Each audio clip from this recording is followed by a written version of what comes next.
बाई म्हटलं की मनी विकार येतो आणि आई म्हटलं की सदाचार आठवतो. स्त्री ही भारतीय संस्कृतीनं कायमच पूज्य मानली आहे. मग भागवत संप्रदाय तरी त्यापासून वेगळा कसा? प्रत्यक्ष आदिनाथाचा वारसा सांगणाऱ्या संप्रदायाबद्दलच निरूपणात सांगतायत हबप बाबा महाराज सातारकर. वैष्णव वारकऱ्यांच्या दिंडीमध्ये आपल्याला एक वैशिष्ट्य बघायला मिळेल. पुरुषांच्या बरोबरीने स्त्रियाही वारीमध्ये चालत असतात. कारण का? ज्ञानेश्वर महाराज म्हणाले, स्त्री शूद्र अंत्य जन आधी करोनी वेश आहे. कुणाला अधिकार आहे हे म्हणताना पहिलं नाव स्त्रीचं घेतलं.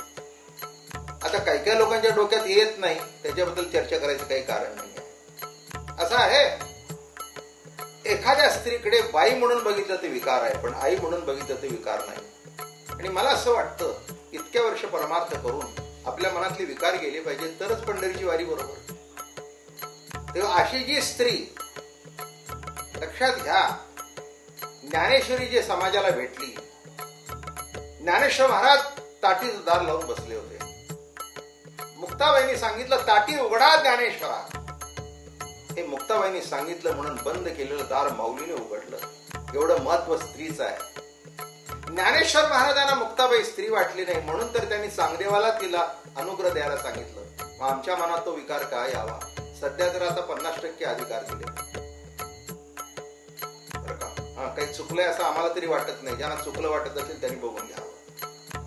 आमच्या घरामध्ये तर आमची मुलगी सुद्धा कीर्तन करते. का कीर्तन करू नये बायकांनी? मदालसेने आपल्या मुलाला उपदेश केला, ती गुरु झाली. मुक्ताबाईंनी चांगदेवाला गुरु केलं. नामदेव महाराजांच्या कीर्तनामध्ये जनाबाई म्हणते, जनी म्हणे बोला ज्ञानदेवा अभंग. जनाबाई जर माऊलीला अभंग म्हणायला सांगते, जसा फडकऱ्या फड भरतो माऊलीचा, तिथे मग कुणीतरी म्हणा आमके अभंग म्हणा, तमके अभंग म्हणा.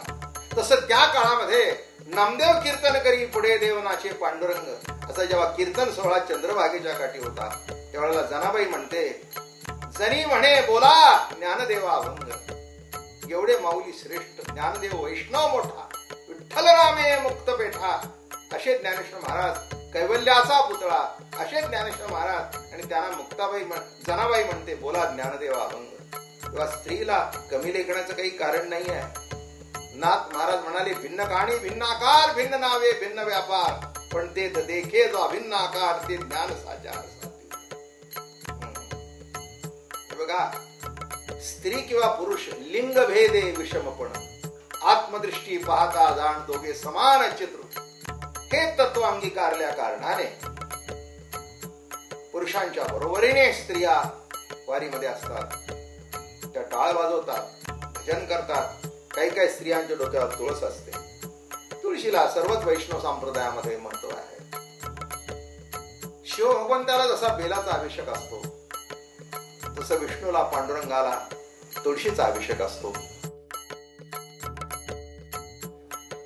बाबा महाराज सातारकरांचं हे निरूपण आपण दररोज ऐकणार आहोत, पण भेटी लागे जीवामध्ये आज इथंच थांबूया. अचूक बातमी ठाम पहा फक्त IBN लोकमत.